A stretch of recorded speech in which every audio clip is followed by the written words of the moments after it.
I want to give you my sources, okay? And there are two that you can go to immediately. One is a wonderful website called ericpape.com, which Dr. Kahn has put up, okay? And it has paintings. It has all of his books that he's written in flip form, so you can see the pages and read it, which for research is great. And then you can buy the books here, okay? Order them online, which is quite wonderful. That's available. The second one is Good Morning Gloucester. Oops. And in 2018, Good Morning Gloucester, if you do a search on 1909 pageant, you'll find an article that's written on what the pageant is about.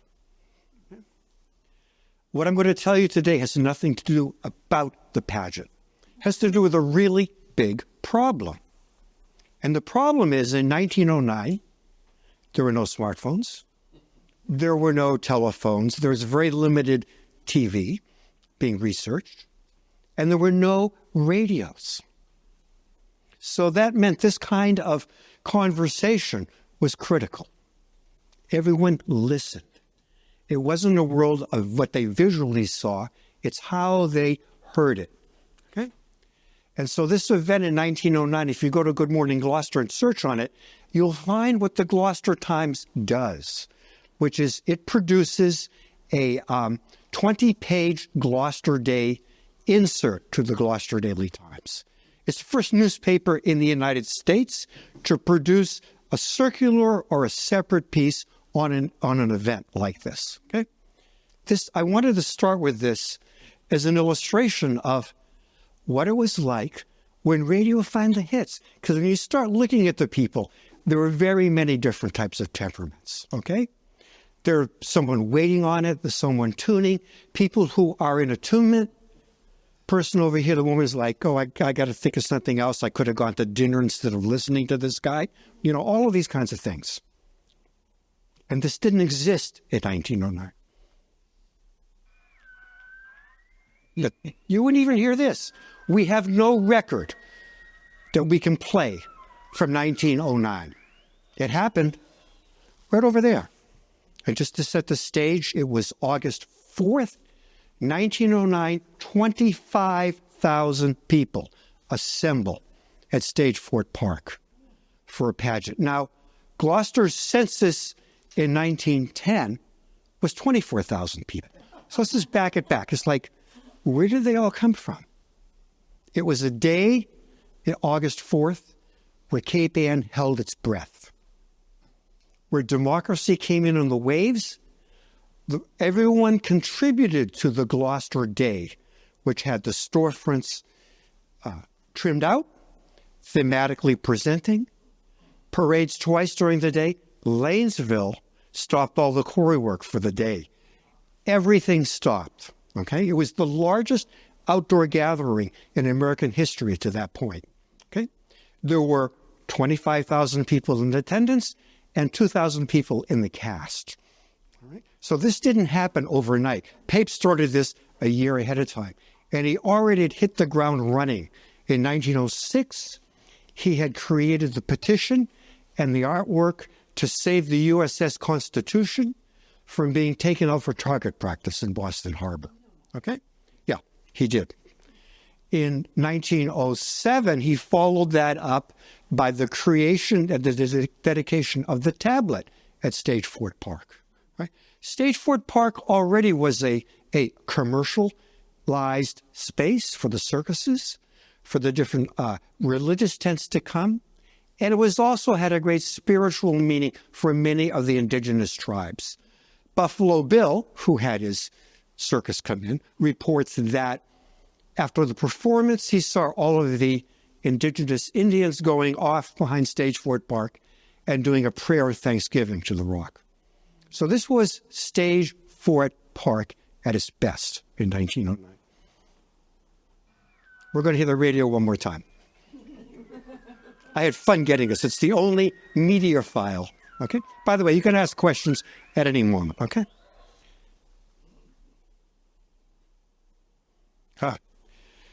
So the question is this. Through the pageant, America was trying to put its feet on the ground. By that I mean in 1840, the Hudson River School painters started as something to say we are here. We don't have thousands of years of history, but we're here, and a school of art emerged. As America moved through the 1890s and through into the beginning of the 20th century, the question of what is democracy in the face of immigration and how we absorb immigrants, how do we present ourselves? And the idea of an outdoor pageant emerged. Okay, it was a wave, literally, just as we can hear the ocean now, a wave that came in. And Cape Ann was caught right in the middle of this great question of what would become a pageant. Many of the local arts and crafts papers and monthly publications were concerned with this. They wrote an article is the value of the outdoor play to America. Will it help us to create a drama of democracy? Okay?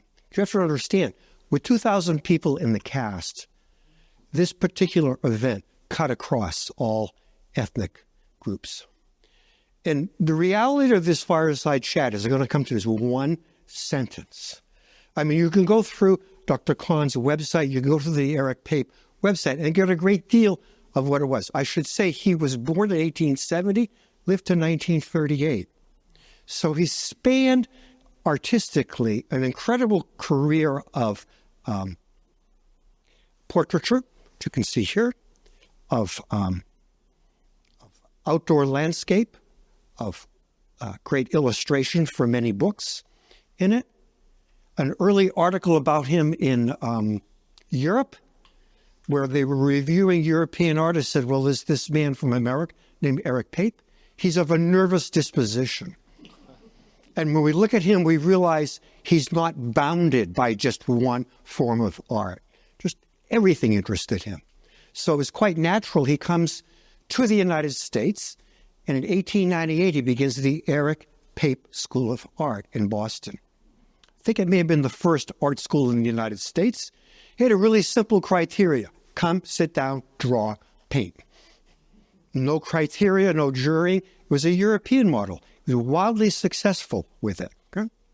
And at the same time, when he starts this school, he's able to do very tiny things. Every year at the exhibitions, as students exhibiting, they exhibit different medallions, different versions and ways of seals for Boston. And I just feel like he grabbed upon that. He does the Constitution, he does the tablet, and then he organizes everything in Gloucester. And by everything, I mean every single businessman was involved in this year-long process to create this pageant. Meanwhile, across America, the American Pageant Association is forming. I mean, I, in the midst of this, suddenly realized why it was very appropriate for me to be giving this talk. I was for so many years, for 30 years, involved with the Cabot Theater in Beverly. This is the fire curtain and the proscenium. And I found myself over the past couple of days being very thankful at this connection because it set me as a performer to understand why I was so interested. Because here's the deal. In 1909, Gloucester, let's face it, folks, it's all about fishing. I mean, you can't smell a fish now, but they could smell it then, okay? And in the midst of this, here is this performance that's given, and it's not on fishing. It's on Chaucer's Pilgrims, Chaucer's Canterbury Tales. Well, there's a big reason for that. We're on the East Coast, and this is where we first came to America. And there's a long-standing tradition. It enabled America to stand on its feet. So the American Pageant Association is formed. This is the Cabot from 1912. There are a couple of pictures here that I need to show. I spent a lot of time. I'm going to be giving you one sentence, remember, and then you can go home. Except there's a little bit more after it. We're getting there. Here I am costumed as a juggler. I remember that at one point there was painting going on. And it was said to the head magician, why were you doing such a detail? And he said, we're doing it for ourselves. It doesn't matter about the audience. Okay, we're doing it for ourselves. Okay. Well, this led to the White House. I think here I am in here. Okay. And the point is this, having a great respect for costumes. I'm getting close to the sentence, okay? And what is the long-standing tradition that Eric Pape provides? In my tradition, I started to photograph. Now, this is a photograph of mine. For an illusion where, from the audience, I had about a second for this photograph. And I'm bringing it up because at a certain point in the last 2 weeks before the event, Pape couldn't talk to anybody. He said, if you haven't figured it out by now, you're going to be an interruption to me. I just can't talk to you. You've got to carry it on now.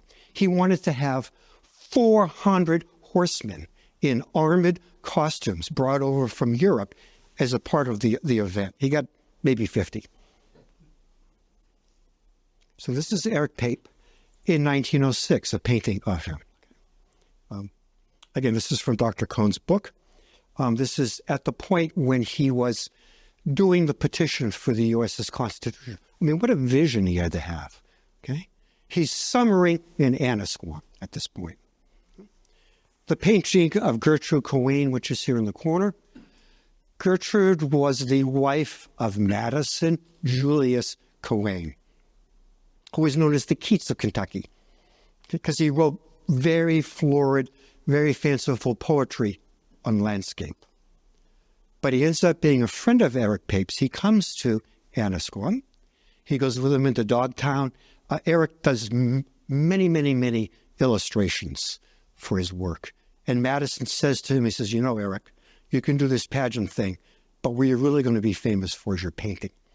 And ultimately, the pageant interest wanes for him, for Eric, that is.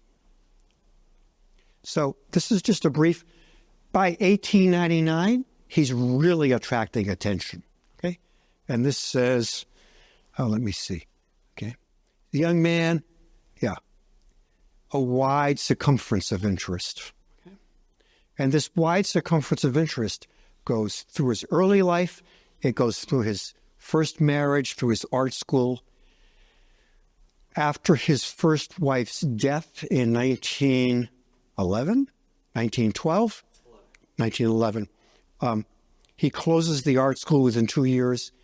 His temperament kind of makes, he has a more difficult time with life. He continues to produce a lot of work. I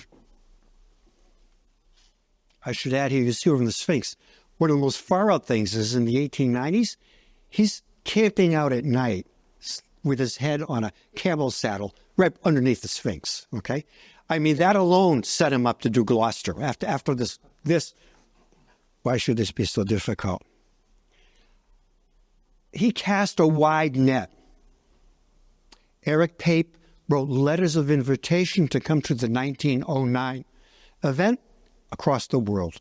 He encouraged the Gloucester City Council to write letters to Gloucester, England, inviting the mayor to come. Sister cities, they couldn't come. Eric himself wrote a number of letters inviting people. I know you can't see this quite easily, but this is a letter of reply from Mark Twain, Samuel Clemens, in July 19th. And he says, look, he says, dear Mr. Pape, my physicians who just want to milk me say that I can't leave the farm for at least another 6 months. So I have to apologize to you that I can't come to the performance. Well, here's another little hint of what communication was like, because now we have texting and we give people replies. If I received a letter from you, I would say, thank you for your letter, Paul, instant. And I'm writing back to you. So in July, we have to go July 19th, he writes to Eric Pape saying, I can't come. On August 3rd, Samuel Clemens writes to Mrs. Pape saying, I apologize for taking so long to write back to you. You know, I have to stay on the farm. I can't come. I have fond memories of what it was like to be in Annisquam on the boat with you, and I hope you can come to Connecticut to my farm. With the rudest of regards, please give my best regards to Mr. Pape. I wish I could be there. And Pape this is an example of Pape reaching out to all of the literati, all of the Illuminati of the United States, who were kind of old at that time and cranky and just couldn't make it to come to Gloucester. But he makes the invitation. The most extraordinary one is he encouraged Gloucester to give out awards for everything. Best cameraman, best wine, best seat, and it was a cup, 2 different cups, first place, second place, and a shield. Okay?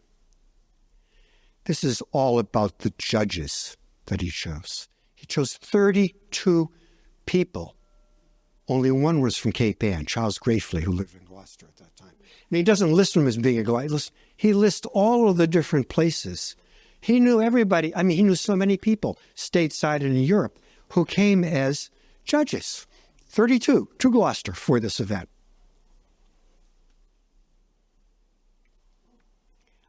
We're at remember that sentence I said?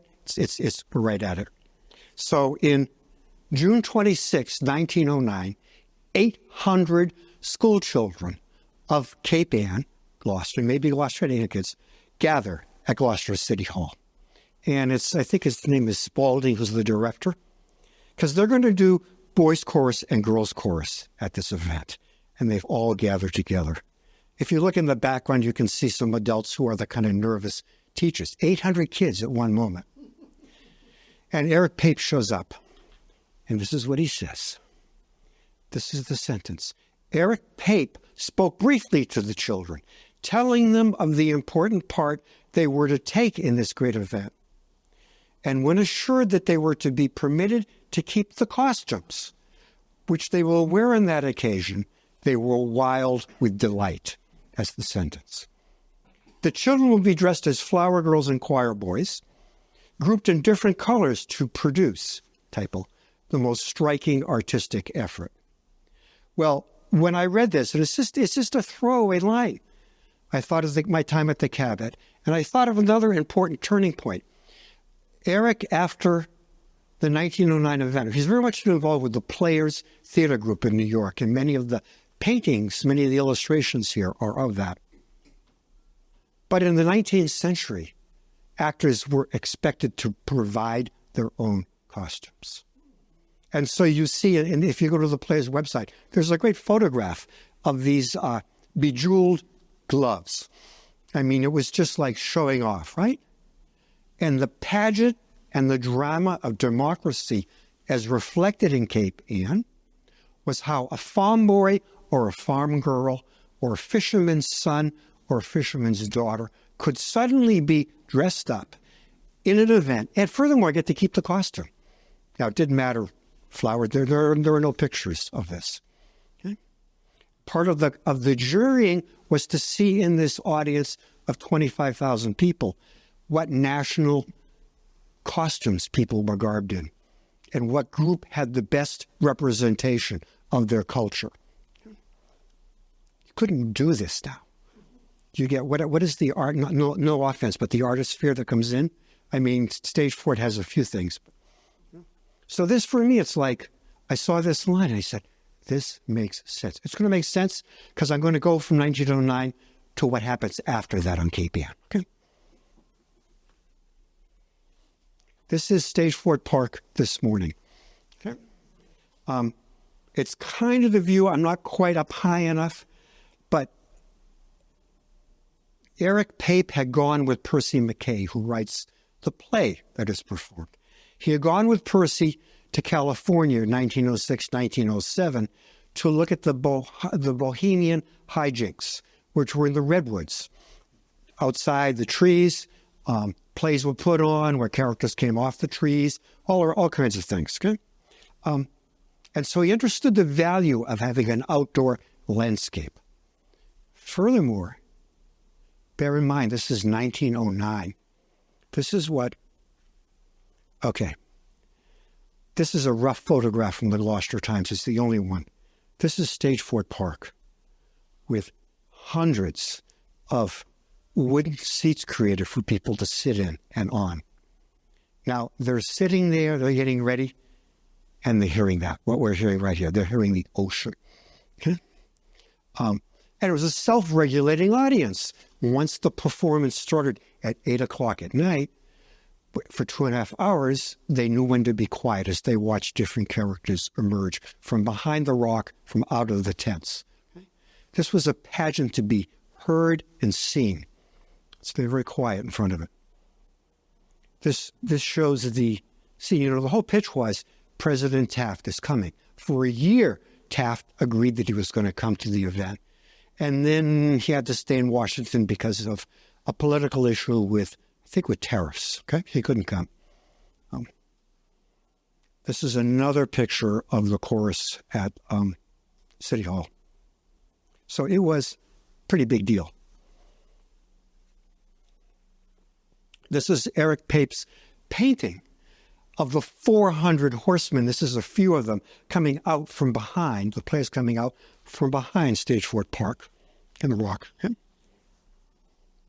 So Pape, he could just do this kind of stuff. Yeah. There was a very important dynamic in that the play, Chaucer's Pilgrims, was put on by the Colburn players. Charles Colburn smoked a cigar, Barbara Stanwyck, all of that. But as a young man, he had a performance group. They only did Shakespeare. And somehow it worked that Colburn agreed to do this play by Percy MacKay called the Canterbury Pilgrims. They did it in Boston. They did it in a number of places. The next day after this, they were in Rye, New Hampshire. Okay, but what this was this was at a time in the beginning of the 20th century where people were very aware that language was changing and that the old regionalism and the types of speech that people had were being lost, being absorbed by this is the way we speak. Okay? These are simply photographs of the different players in costume. A newspaper print of them at Stage Fort Park in costume. Yeah. Some hints for Gloucester Day. Yeah, it has to do with, okay, we're at Stage Fort Park. Here's how you come in. Let me just see, lift your things. Okay. We're going to have lights. Yeah, this is all. I would encourage you to go to the Gloucester, Good Morning Gloucester website and put in a search on 1909 pageant. They put almost all the 20 pages in there, including this. Yeah. The thing that stood out is that even automobiles were new in 1909. And it said, if you come in with your automobile with a chauffeur, here's where you can park, and the chauffeur can stay here with the car. There was a whole protocol. If the president, they still thought the president was coming in, you're to stand, in a nice state of attention until the president seats. When he's ready to leave, you stand up to recognize this. None of which happened because Taft was not able to go. Of course, Pape had great organizational capabilities. So the day after the event, for the week after the event, the Gloucester Times was filled with all the letters and the comments of congratulations, what a great event it was. The one from John Hayes Hammond, Sr., thank you, said, Eric Pape, Esquire, the Highlands, and Esquimalt. The pageant was a great success. It will be a memorial event in the history of Gloucester, and your name will receive a great honor to which it is entitled for important services rendered. Pape didn't charge anything. He just did this event. It really helped to keep the costs down. Okay? Yeah. Pape writes back to John Hayes Hammond, Esquire, Lookout Hill, Freshwater Cove.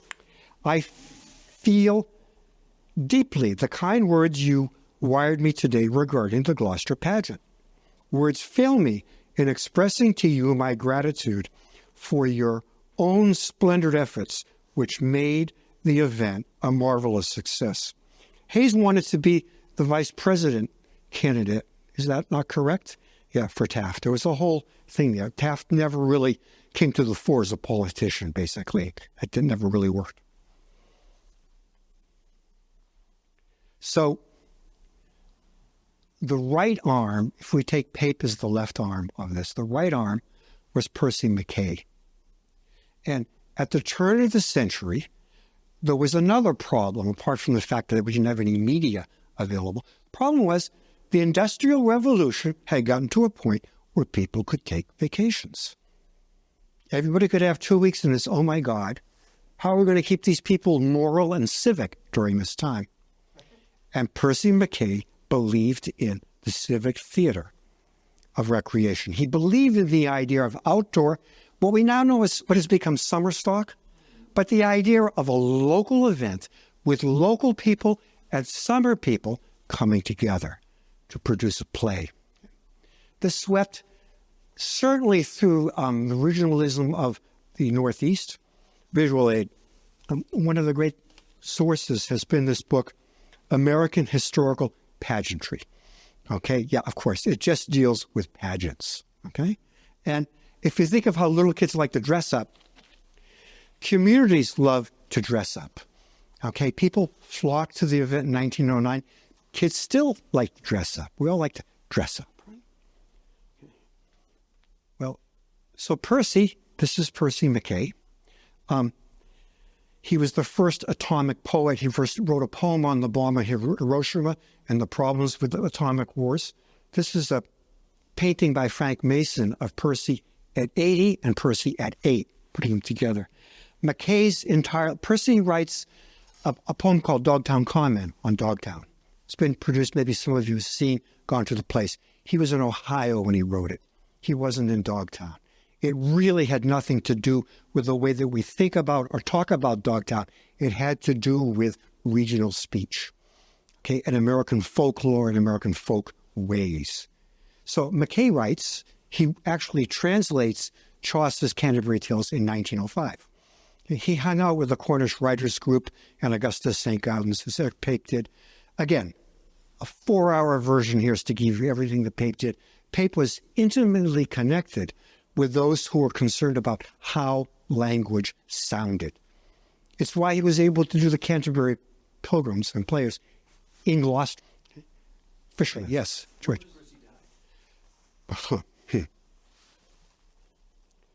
Okay, wait a minute. One other. No, this is a book called The Power of the Impossible, written by Percy MacKay's daughter.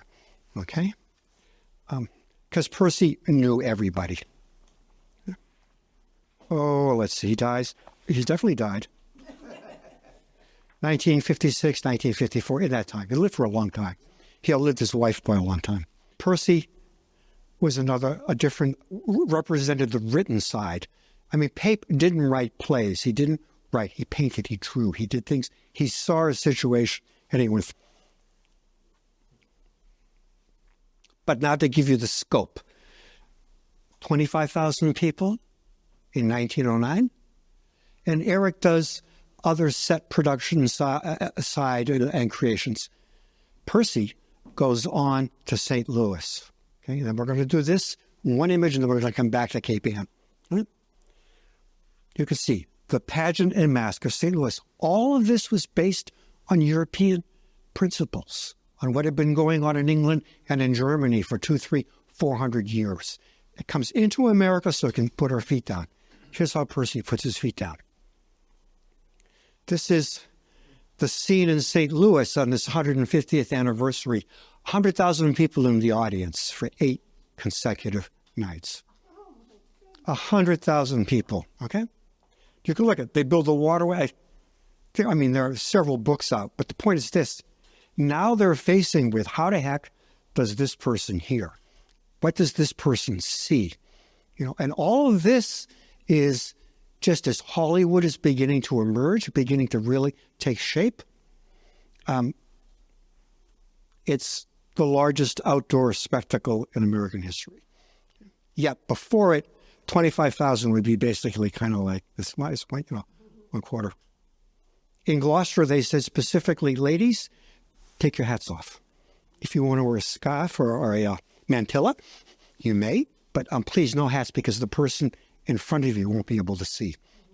Even though it was a very natural slope, Stage Ford Park. Okay, so you have to think I have to think that there are people who were there in 1909 at the performance who looked around and said, oh, I live in Rockport. Oh, I live in Ennisquam. I think I should be doing some of this. There's plenty of lawn parties and events that are done with the elite where they have dancers and themes that are presented. Okay, but now we're talking about, well, what is there actually on Cape Ann? In 1912, the South End Association, which is over Land's End, Thatcher Road area, produces a pageant play, The Heart of Cape Ann. The first act is on Pocahontas. The second act deals with Dogtown. It's done by Constance Darcy McKay, no relation to Percy. Constance wrote plays for children because one of the things that happens is that out of the fallout, having a big thing is, let's do a play for kids. We can give a little bit of history. And I'll see there's a value in that.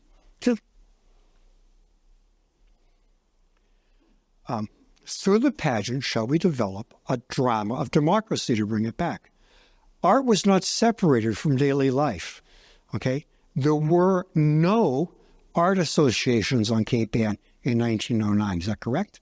Yeah, I think art associations come in the 20s. Yeah, fair point. Art is surging forward. It's like the stuff left when the tide comes in, it leaves stuff along. Well, there's that art, there's this art, there's my art. All starts to collect together, right? It's not there yet. There are no radios. There's no art associations. There's no residency.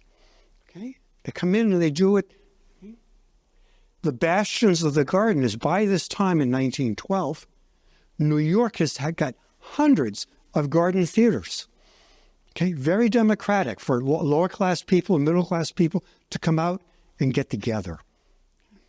Why I love this is in reading about the Bohemian hijinks in California, I came across a reference called Thackeray's Cave of Harmony. And Thackeray, English writer, does this great painting of all these people who have gathered together, luminaries, in a clubhouse, in a firehouse chat. And someone is performing, someone brings up some food and some wine. They all change around. It was all ear and talk. So now we're going to put in, this is the Virginia Tanner, some rocks. This is one of the areas that I began. This is in Rockport. This is called Turtle Rocks. It's at the top of Summit Ave at what was the Haskins Hospital. And nobody really knows what these rocks are. Did the Indians put them there? Did aliens put them there? Did they come from Norway? I'm a big fan of a line in Marshall Swan's manuscript where he says, when it came time to clear the field to build a hospital, the Swedes and the Finns for the first time cooperated to clear the stone wall. And I think they did it as a joke. Okay? I mean, the stones are deliberately placed. It's not accidental. It takes someone who really knows stonework to put it down. So why have I got this? Because in 1914, here are the rocks. The Rockport mask is put on by Virginia Tanner. One of the outgrowths of 1909 was, even though Pape was the master of pageants, pageants continued, and it was okay for women before votes to choreograph and lead outdoor dance. Okay? And this included, there's a great view. That's why I had the picture of that cabin at the White House. It's like, there they all are. The stones are in behind them. This is Virginia Tanner. The masks were really simple. And they were all through New England. It was, the Indians live here. The Puritans land. They get around well, then they don't get along well. The Indians and nature subjugates itself by bowing down to the science of man. Okay? And within that, they put the local history in. It was very popular at that time. I actually had this thought about costumes before I saw the line by Pape. Look at these people. These are the summer people. These are not the fishermen or the farmers or the quarrymen of Cape Ann. And so here I am dressed up in a costume, and I see all these people around me. Okay? And one of the maddening things is there was no guest book in 1909. We don't know who the 25,000 were, except they were all there. Okay? In this particular case, reading the program for the 1914 event, I can say, okay, this person who was an actress here in 1916 is putting her own performance on. And in 1919, she goes to California and becomes a screenwriter. So you start to see that this island really reflects a great deal of what's going on in America. These are the last two. This is a real gem. A year ago, I gave a talk on behalf of the Lanesville Community Center on the first artist to come to Folly Cove in Lanesville. And the first one I reached was Charles Gratefully. And Gratefully came out of the Philadelphia School of Art when sculpture was just beginning as an American art form. And Pape crosses this bridge. Okay? And what I found is that Gratefully's daughter, Dorothy, puts on a play, a mask, in 1916. Where does she do it? Not in a building. She does it in her backyard on Woodbury Street with benches laid out for 200 people, trees, and lights by her father, Charles. In 1916, it was a mask done for to give money back to the families of American soldiers who were on the Mexican-American border during the Mexican-American War. I learned about silver because it said, silver donations accepted. Not money, silver. Okay, well, Dorothy, and all of this was because she was just playing with the neighborhood kids. Okay, that's all. In 1921, this is Dorothy. This is Charles. I forget the name of the gentleman here. This is on newspapers.com. Dorothy has graduated from Wellesley College. And in Lanesville, she's putting on another mask.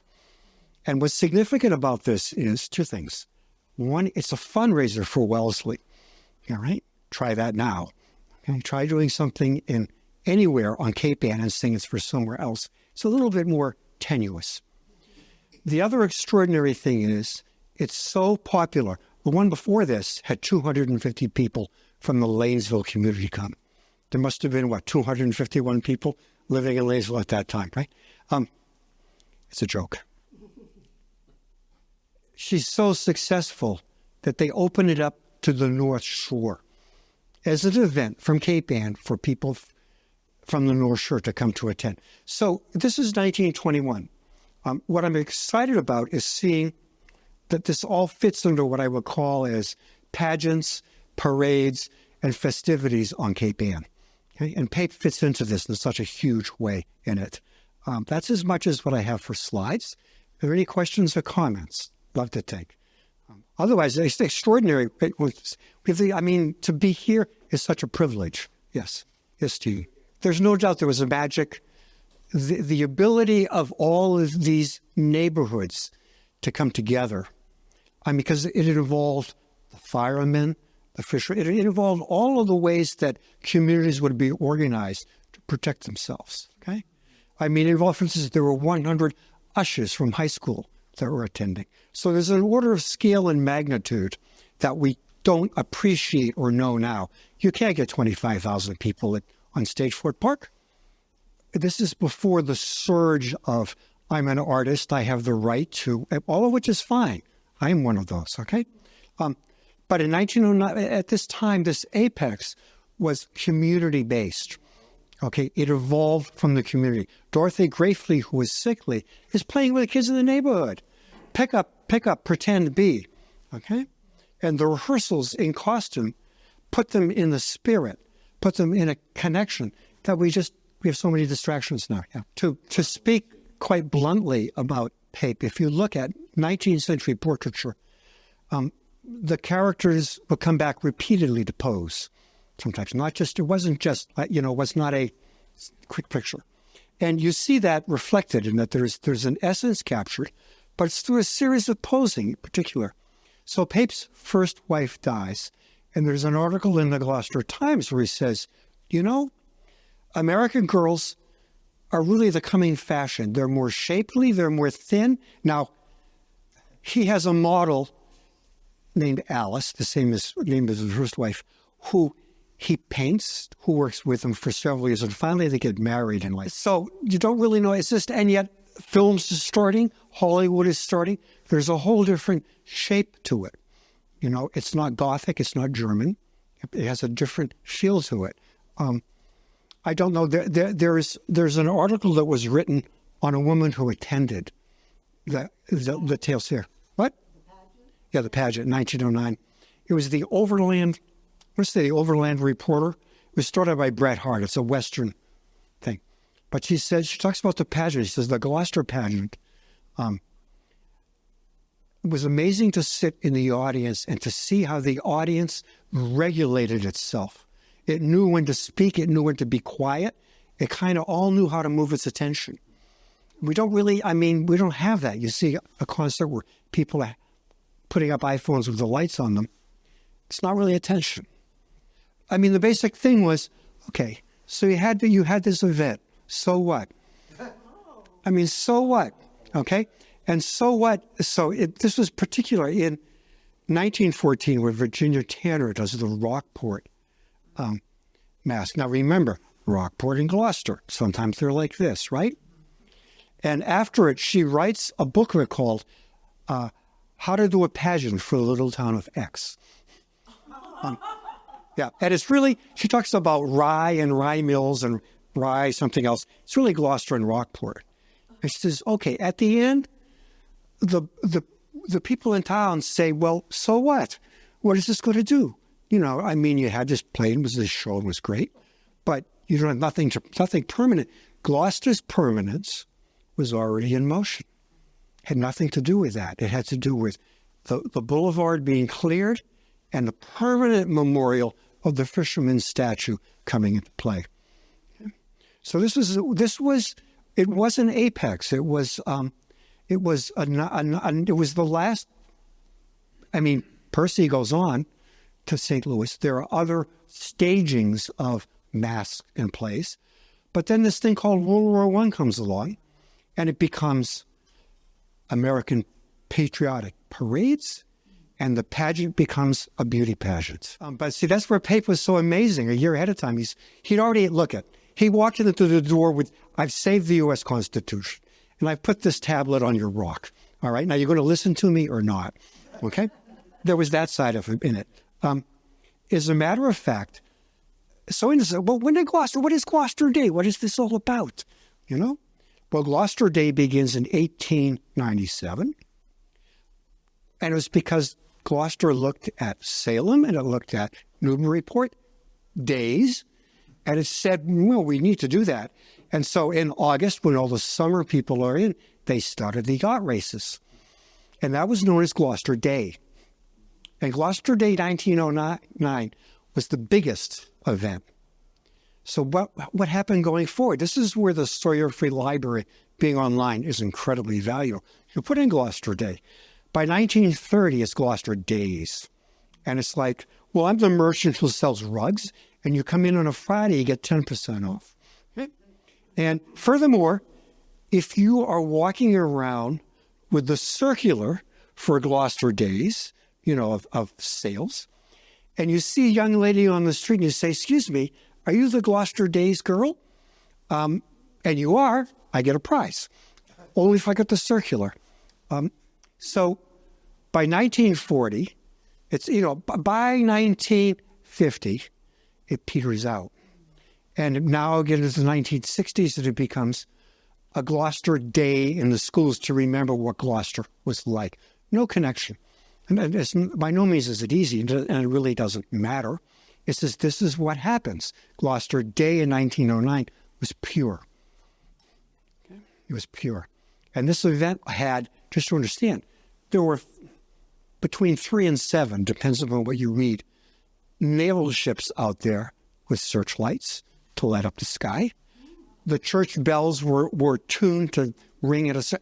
It was orchestrated. There was a specific organ built, okay, just for music. It was Walter Damrosch, who was a conductor, created the music, all of this.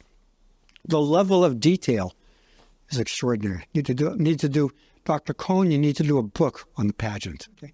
We're filming this in particular so that he can see see this talk. My thanks to the museum and to Dr. Cohn, in particular, his bringing Eric Pape so much to the fore is extraordinary. And it's helped me to really move forward in my thinking, too. There's more that can be done around these events on Cape Ann and how they unfold. There may be some others out there that I don't know about. So I'm excited about the video is put my feet down here with you. Maybe someone else will pick it up at a certain point. Thanks. No, thank you.